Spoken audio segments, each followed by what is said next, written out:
जी जनाब, कैसे हैं आप सब लोग? मैं इंतहाई ज़्यादा एक्साइटेड हूँ, सुपर एक्साइटेड हूँ, क्योंकि आज हम ख़त्म करने जा रहे हैं अपने एडब्ल्यूएस क्लाउड प्रैक्टिशनर के कोर्स को। और आप देख सकते हैं कि ये हमारा चैप्टर नंबर 11 है और ये लास्ट चैप्टर है। इसके बाद हमारे लिए वैसे आगे मज़ीद टफ़ और मुश्किल कोर्सेज़ आने जा रहे हैं, लेकिन मेरी कोशिश यही होगी कि मैं उन सब यानी मुश्किल और एडवांस्ड कोर्सेज़ को इंतहाई आसान, इंतहाई ईज़ी आपके सामने प्रेज़ेंट करूँ, ताकि आप जो है ना उन सब यानी टूल्स पे और उन सारी सर्विसेज़ को जो एडब्ल्यूएस में फ्रीक्वेंटली यूज़ होती हैं, उन पे आप काम कर सकें। तो ये हमारा लास्ट चैप्टर होगा और इन सब सर्विसेज़ के हवाले से एडब्ल्यूएस के क्लाउड प्रैक्टिशनर एग्ज़ाम में क्वेश्चंस आते हैं। लेकिन यहाँ पर आपको मैं लेक्चर शुरू होने से पहले ही मैं आपको इंतज़ार नहीं करवाऊँगा। मैं एक सबसे बड़ी टिप देने जा रहा हूँ। वो ये है कि एडब्ल्यूएस क्लाउड प्रैक्टिशनर का जो एग्ज़ाम है, उसमें मैक्सिमम जो एडब्ल्यूएस की सर्विसेज़ हैं, उनके बारे में ही क्वेश्चंस और आंसर्स होते हैं। 60 क्वेश्चंस टोटल होते हैं और 700 पासिंग मार्क्स हैं आउट ऑफ 1000 और आपके पास तकरीबन 100 मिनट्स होते हैं, यानी तकरीबन लगभग 1.5 घंटा होता है। टाइम आपके पास लग्ज़री टाइम है इस एग्ज़ाम के हवाले से। लेकिन एडब्ल्यूएस की जो जितनी भी सर्विसेज़ हैं 200 प्लस, आप कोशिश करके एग्ज़ाम से 1-2 दिन पहले उन सारी एडब्ल्यूएस की सर्विसेज़ को एक दफ़ा देख लें। तो जिस वक़्त आपको हर एडब्ल्यूएस की सर्विस का थोड़ा बहुत नॉलेज होगा, आपके लिए ये एग्ज़ाम हलवे से कम नहीं होगा, यानी बहुत ही आसान होगा।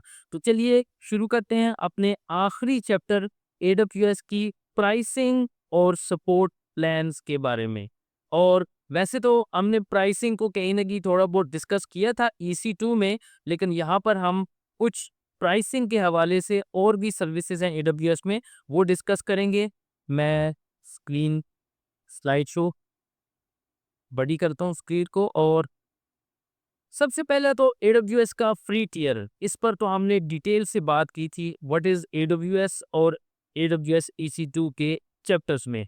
आप अगर पहले यानी दूसरा और तीसरा जो चैप्टर है वो ज़रूर देख लीजिएगा, जिसमें एडब्ल्यूएस फ्री टियर की हमने तकरीबन सारी चीज़ें कवर कर ली थी। AWS free tier offers are available for 12 months यानी 1 ईयर के लिए after we create an AWS account. हम जिस वक़्त एडब्ल्यूएस अकाउंट बनाते हैं तो कुछ services for the rest of life free होती हैं और कुछ जो है ना वो साल यानी 1 ईयर के लिए फ्री होती है। और इसके बाद है एडब्ल्यूएस का प्राइसिंग कैलकुलेटर। जिस तरह एज़्योर में प्राइसिंग कैलकुलेटर था, इसी तरह एडब्ल्यूएस में भी प्राइसिंग कैलकुलेटर है। और यहाँ पर मैं आपको एक मज़े की बात बताना चाहता हूँ कि अगर आप एडब्ल्यूएस सीख जाते हैं तो आपके लिए एज़्योर पर काम करना मुश्किल नहीं होगा। आप एज़्योर सीख लेते हैं तो आपके लिए एडब्ल्यूएस पर काम करना मुश्किल नहीं होता है। क्योंकि सारे क्लाउड प्लेटफ़ॉर्म्स वो इंटरचेंजेबल टर्म्स को यूज़ करते हैं। हर cloud platform virtual machines offer कर रहा है, हर क्लाउड प्लेटफ़ॉर्म स्टोरेज ऑफ़र कर रहा है, identity and access management, Kubernetes service, container service, सारे क्लाउड प्लेटफ़ॉर्म्स प्रोवाइड कर रहे हैं। तो इसलिए अगर किसी एक क्लाउड प्लेटफ़ॉर्म के आप एक्सपर्ट हो जाएँ, तो आपके लिए बाकियों पर काम करना मुश्किल नहीं होगा। तो एज़्योर प्राइसिंग कैलकुलेटर जिस तरह हमने पढ़ा था ना, वही चीज़ है एडब्ल्यूएस प्राइस कैलकुलेटर। तो सबसे पहला मेजर पॉइंट जो हमने डिस्कस किया हुआ था कि एडब्ल्यूएस वर्क्स ऑन पे एज़ यू गो मॉडल। जितना रिसोर्स इस्तेमाल करो सिर्फ उतने ही पैसे दो, ये है pay as you go model. AWS pricing calculator gives us an estimate for the cost of building resources on AWS. आपका ऑन प्रेम इंफ्रास्ट्रक्चर है और आप उसको मूव कर रहे हैं एडब्ल्यूएस पर, लेकिन आपको कोई पता नहीं है कि एडब्ल्यूएस पर मेरे कितने मंथली पैसे बनेंगे। आपको एस्टिमेट ही नहीं पता। तो आप प्राइसिंग कैलकुलेटर को यूज़ करते हुए एक एस्टिमेटेड अमाउंट वो आप यानी ले सकते हैं एडब्ल्यूएस से। यार मेरा कितना खर्चा होगा, ठीक है? जैसे आप एक घर बनाने जा रहे हैं, ठीक है? और आपके पास एक प्लॉट है, तो उस प्लॉट पे एक घर डबल स्टोरी और ये रूम्स और वॉशरूम्स वगैरह सारी चीज़ें आपके ज़हन में हैं, लेकिन आपको एस्टिमेट नहीं पता कि 10 लाख लगेंगे, 20 लाख। तो आप क्या करते हैं? किसी नक्शे वाले के पास जाते हैं, प्रॉपर्टी डीलर, या किसी ठेकेदार के पास, तो वो आपको एस्टिमेट बताता है जी इस पर तकरीबन 25 लाख रुपया लगेगा। यही चीज़ है प्राइसिंग कैलकुलेटर के AWS आपको बताता है कि इन रिसोर्सेज की एस्टिमेटेड इतनी अमाउंट बनेगी। We can generate monthly cost estimates for all regions as well. यानी सारे AWS के regions में जितनी मेरी मंथली कॉस्ट बनेगी वो भी हम देख सकते हैं। और चूंकि आप जानते हैं कि रीजन वाइज AWS में प्राइसेस जो है वो डिफरेंट होती हैं, पैरी करती हैं, तो इसलिए आप रीजन्स के हवाले से भी प्राइसेस का एस्टिमेट ले सकते हैं, कॉस्ट का एस्टिमेट ले सकते हैं AWS प्राइसिंग कैलकुलेटर को यूज करते हुए। AWS has shared the prices of all of its services। कोई भी AWS की सर्विस आप ले रहे हैं, हर सर्विस के बारे में प्राइसेस डिटेल से AWS ने हमें बताई हुई है। लैम्डा है, S3 है, ECS है, ECR है, स्टोरेज है, EC2 है। हर सर्विस की प्राइसेस वो अलिफ से ये तक सारी बताई हुई हैं। तो यानी कोई डकी चुपी बात नहीं है कि आपने ये सर्विस यूज करनी है तो आपको इसकी प्राइसेस का नहीं पता। और इसके बाद है AWS billing dashboard. AWS billing dashboard में we can compare current month to date balance with the previous month and get a forecast of the next month based on the current usage. View month to date spend by service. View free tier usage by service. Access cost explorer and create budgets. Purchase and manage savings plan. तो जिस वक्त हम वैसे ये root account पर ही हम देख सकते हैं, ठीक है। अगर आपके पास AWS के रूट की एक्सेस है यानी रूट यूजर की, तो आपके पास बिलिंग की भी एक्सेस होगी। अगर आप किसी क्लाइंट के लिए काम कर रहे हैं तो हो सकता है वो आपको इसकी यानी अपनी बिलिंग की एक्सेस ना दे, सिर्फ और सिर्फ रिसोर्सेज बनाने की एक्सेस दे। तो अगर आपके पास, मेरे पास तो रूट अकाउंट है, मैं इंशाल्लाह आपको दिखाऊंगा भी कि बिलिंग या डैशबोर्ड कैसे दिखता है और वहाँ पर हम किस तरह कॉस्ट को देख सकते हैं और किस तरह हमें क्रेडिट्स भी मिल सकते हैं। तो वैसे बिलिंग डैशबोर्ड में हमारे पास एक यानी एस्टिमेट आ जाता है कि मेरी 1 जून से 31 जून तक कितनी मंथली कॉस्ट बनेगी। मेरा बिल 2000 बनेगा, 3000 बनेगा, 3500 बनेगा, वगैरह वगैरह। और उसी बिल की बुनियाद पर, उसी कंजम्पशन की बुनियाद पर मैं अगले 3-4 महीनों का भी एस्टिमेट ले सकता हूँ AWS कॉस्ट एक्सप्लोरर से।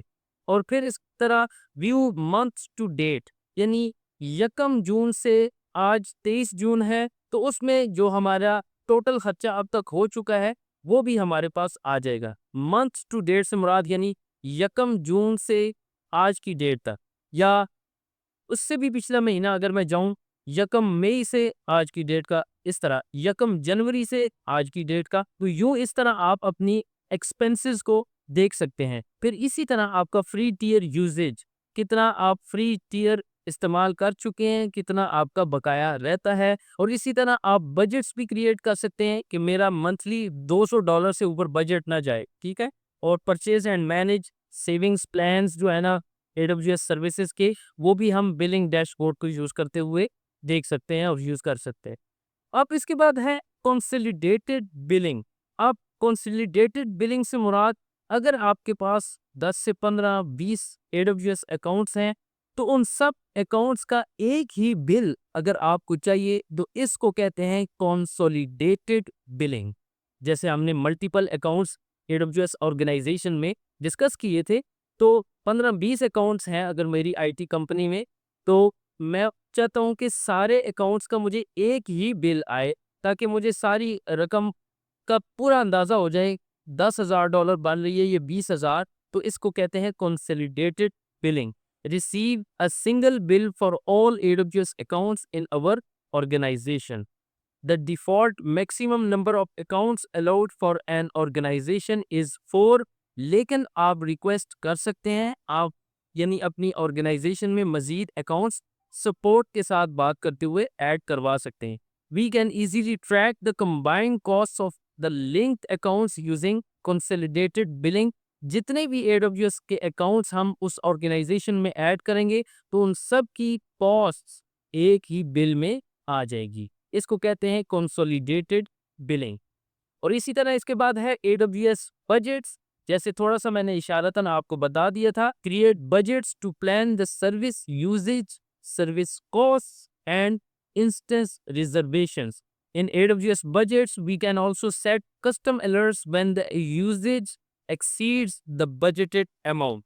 और उसमें example, set a budget for Amazon EC2 not exceeding $200 for the month. अब जैसे नॉर्मली हमारी घर की ज़िंदगी में, घरेलू ज़िंदगी में भी देखें, हम सारी चीज़ों के लिए बजट्स डिफाइन करते हैं। कार मेंटेनेंस है तो उसके लिए मेरा 10,000 रुपये का बजट है। मेरा रोज़ का ऑफिस कम्यूट, उसके लिए ये वाला बजट। ग्रोसरीज, ये बजट। जिस तरह नॉर्मली घरों में हम बजट्स डिफाइन करते हैं ताकि फिर हम अपनी जो मंथली सैलरी है उसको उस बजट के मुताबिक जो है ना यूज़ करें। इसी तरह AWS में बजट्स यूज़ होते हैं जिसमें आपके पास सर्विस कॉस्ट है और उसी में आप इंस्टेंस रिजर्व कर सकते हैं, अपने पैसों को बचा सकते हैं। पर उसी तरह अगर आप चाहते हैं कि मेरा जो मंथली स्पेंडिंग है वो $200 से एक्सीड ना करे, यहाँ तो वैसे मैंने EC2 स्पेसिफिक एग्जांपल दिया है। मैं जनरली अगर कहूँ कि मेरा बजट हर महीने सिर्फ और सिर्फ $200 है, पाकिस्तान में ये भी बहुत बड़ी अमाउंट है, 56,000 रुपया बनता है। तो मैं अलर्ट्स भी कॉन्फ़िगर कर सकता हूँ, बजट अलर्ट्स के $200 से जो ही मेरा बजट एक्सीड करे मुझे नोटिफिकेशन आ जाए। ठीक है, तो सारा ये जो AWS बजट्स में ये सारी चीज़ें कवर होती हैं, जिसका मकसद एक ही है कि आप ज़्यादा से ज़्यादा अपने पैसों को बचा सकें। अब जैसे जहाँ पर इंस्टेंस रिजर्वेशंस की बात आ रही है, रिजर्व इंस्टेंस को यूज करते हुए हम 90% अपनी कॉस्ट को कट कर सकते हैं और अपना जो मंथली बिल है वो AWS बजट्स को यूज करते हुए हम कम से कम कर सकते हैं। ठीक है, और इसी तरह हम अलर्ट्स भी कॉन्फ़िगर कर सकते हैं कि जब 200, 500 या $1000 से मेरा बजट एक्सीड करे तो मुझे अलर्ट आ जाए ताकि फिर मैं देख सकूं कि यार कौन सी सर्विस है जिसकी वजह से मेरा बजट जो है ना वो लिमिट से एक्सीड हो गया है। और इसके बाद है मेरे दोस्तों AWS कॉस्ट एक्सप्लोरर। और कॉस्ट एक्सप्लोरर बहुत ही मजे का टूल है and it is a tool to visualise, understand and manage the AWS cost and usage over time. AWS Cost Explorer includes a default report of the cost and usage for our top 5 cost occurring AWS services. Example, monthly cost for Amazon EC2 instance. अब मैं आपको समझाता हूँ। सबसे पहली बात तो ये है कि जिस वक्त आपके पास हर महीने मंथली बिल आता है तो आप मंथली बिल, मिसाल के तौर पर आप परेशान हो जाते हैं, यार $500 क्यों बन गए, पिछले महीने तो 150 था, उससे पिछले महीने भी 150 था, इस दफ़ा 500 क्यों बन गए।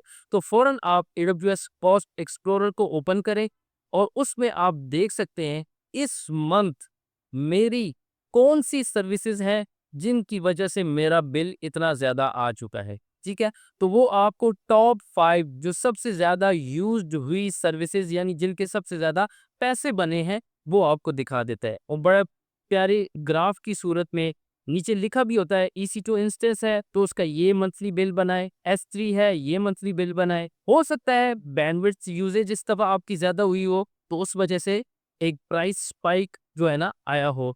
तो ये सारी इंफॉर्मेशन आपको कॉस्ट एक्सप्लोरर से मिल जाएगी और इसी तरह हर सर्विस को भी आप ब्रेक डाउन कर सकते हैं।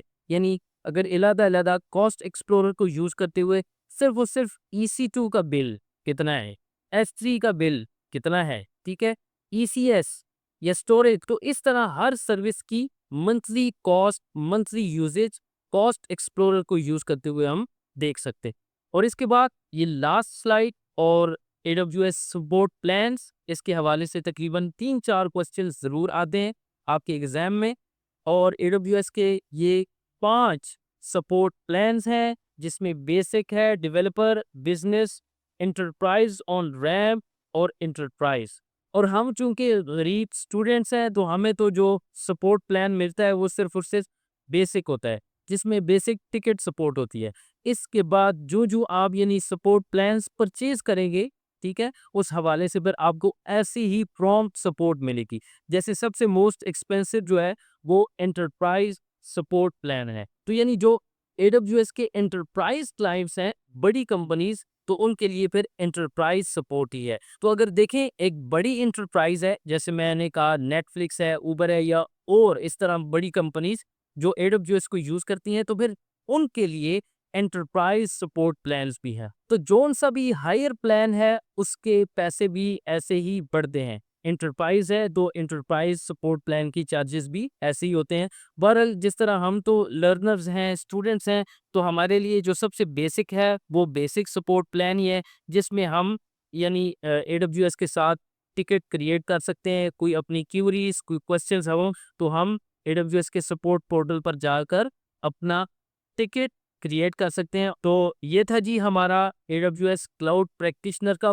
Full course. मैं इंशाल्लाह इसकी कंबाइन एक वीडियो अलहदा से भी बनाऊँगा, ताकि एक ही वीडियो में आपको पूरा का पूरा कोर्स जो है ना वो अ, मिल जाए। और इसके बाद इंशाल्लाह हमारा अगला कोर्स वो AWS सॉल्यूशंस आर्किटेक्ट एसोसिएट का है। इस तरह देखें ना, रोड मैप भी डिफाइन होता है। सबसे पहले फाउंडेशंस AWS क्लाउड प्रैक्टिशनर, और इसके बाद फिर अगला intermediate AWS solutions architect associate, और उसके बाद फिर एडवांस सॉल्यूशंस आर्किटेक्ट प्रोफेशनल। तो यूं इंशाल्लाह हम अपने AWS की जर्नी को लेकर चलेंगे। इसलिए मैं आपसे रिक्वेस्ट करता हूं कि मेरे चैनल को ज़रूर सब्सक्राइब कर लीजिएगा, और सारे कोर्स की स्लाइड्स मैंने वीडियो की डिस्क्रिप्शन में डाल दी हैं। लेकिन अगर आप समझते हैं कि कोई चीज़ अभी भी मिसिंग है, तो ज़रूर कमेंट्स में मुझे बताइएगा।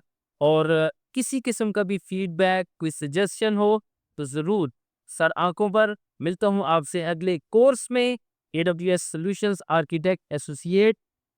तब तक के लिए अपना ख्याल रखिएगा। अल्लाह हाफ़िज़।